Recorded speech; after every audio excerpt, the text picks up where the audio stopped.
Hello, good morning everyone and happy Rakshabandhan. आज है 12 अगस्त।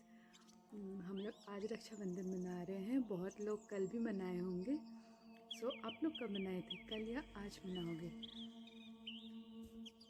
आज रक्षाबंधन है तो मैंने सोचा कि क्यों ना किसी और चीज़ के बारे में बात करते, डेंटिस्ट्री के बारे में नहीं। एक्चुअली कई दिनों से मेरे दिमाग में ये बात चल रहा था कि एक्चुअली हम लोग राखी बांधते क्यों हैं। हमें ये तो पता है कि हम लोग जैसे बहनें जो हैं वो राखी बांधती हैं और भाई प्रोटेक्ट करने का प्रॉमिस करते हैं। बट ये ओरिजिनेट कैसे हुआ, क्यों क्यों ये ऐसा नियम हुआ कि बहनें राखी बांधेंगी और भाई प्रोटेक्शन देंगे। तब मैंने अपनी दादी से पूछा, फिर बुक्स पे पढ़े, फिर गूगल पे भी सर्च किया था। तब मुझे पता, मतलब कई स्टोरीज़ आई सामने, मतलब अलग अलग स्टोरीज थी जिनमें मुझे एक दो स्टोरीज पसंद आई, तो मैंने सोचा कि क्यों ना आपके साथ भी शेयर करूं। एक स्टोरी जो है उसमें से वो कृष्ण भगवान के टाइम का है। महाभारत के टाइम पे जब कृष्ण भगवान का हाथ कट गया था, एक फिंगर कट गया था एक्चुअली, तो उसमें से बहुत ब्लीडिंग हुई थी। तो द्रौपदी जी ने अपने साड़ी का एक टुकड़ा फाड़ के और भगवान जी का हाथ, मतलब उस वहाँ पे बांध दिया था कि ब्लीडिंग रुक जाए। तब कृष्ण जी बहुत खुश होकर उनको प्रॉमिस किए थे कि जब भी तुमको कोई प्रॉब्लम आएगा तो मैं हमेशा तुम्हारे साथ रहूँगा, हमेशा तुम्हारा रक्षा करूँगा। तो कहा जाता है कि यहाँ से वो कल्चर स्टार्ट हुआ था। और एक और मतलब भविष्य पुराण के अकॉर्डिंग जब देवताओं और दानव में लड़ाई हो रही थी तो उस टाइम दानव जीतने वाले थे। तो दानव अगर जीत जाते तो वो पूरे वर्ल्ड पे रूल करते। तो उस टाइम पे इंद्र भगवान बहुत डर गए थे, तो वो जल्दी से गुरु बृहस्पति के पास जाते हैं और वहाँ सारे अपने प्रॉब्लम्स शेयर करते हैं। तो उस टाइम पे इंद्र जी की जो वाइफ थी इंद्रानी, वो भी वहाँ बैठी थी और वो ये सब बातें सुन रही थी।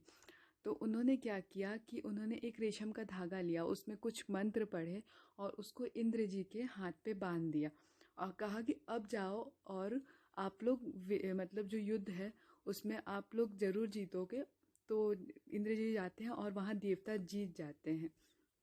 वो जो दिन था वो सावन का पूर्णिमा का दिन था, इसीलिए आज के दिन मतलब सावन के पूर्णिमा के दिन रक्षाबंधन मनाया जाता है। और भी ऐसे कई स्टोरीज है जिसमें रानी कर्मावती और मुगल शासक हुमायूं की भी स्टोरीज हैं। So this is from where it originated.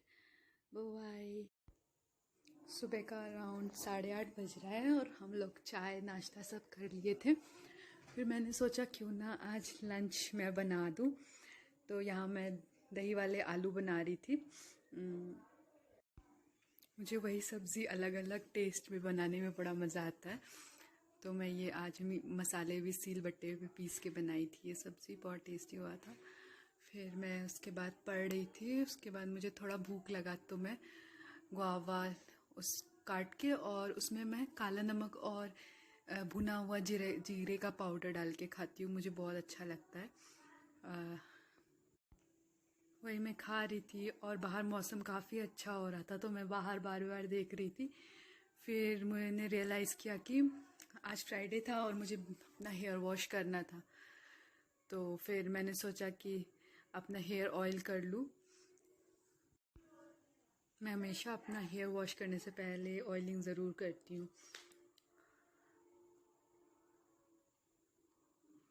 और किसके साथ ऐसा होता है कि जब जिस दिन हेयर वॉश करना होता है उस दिन उनको उनके बाल बहुत, मतलब उस दिन बाल बहुत अच्छे लगते हैं, पता नहीं कैसे।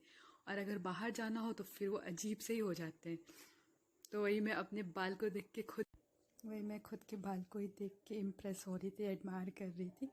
फिर मैंने कोकोनट और आमंड ऑयल मिक्स करके अपने बालों में अच्छे से मसाज किया।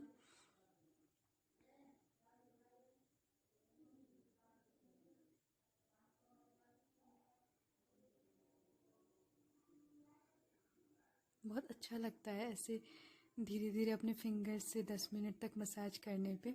और ये स्कैल्प के लिए काफ़ी अच्छा भी होता है। तो खुद ही मैं बैठ के आई थिंक वीक में मैं 2 से 3 बार ऑयलिंग कर लेती हूँ। ऐसे हेयर वॉश करने से पहले या तो रात में करके सुबह वॉश कर लूँगी या तो दिन में करके रात को हेयर वॉश कर लेती हूँ।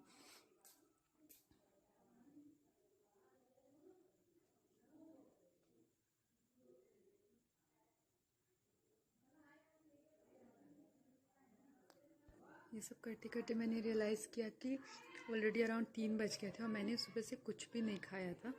तो मैंने फटाफट से लंच किया और मेरी बहन ये मेरे लिए चॉकलेट लाई। शाम का चाय पिया, फिर यहाँ मेरी बहन सब्ज़ी बना रही थी, फिर हमने डिनर किया और फिर हमने ये कैरेमलाइज्ड शुगर वाला खीर खाया और फिर गुड नाइट। शाम का चाय पिया, फिर यहाँ मेरी बहन सब्ज़ी बना रही थी, फिर हमने डिनर किया और फिर हमने ये कैरेमलाइज्ड शुगर वाला खीर खाया और फिर गुड नाइट।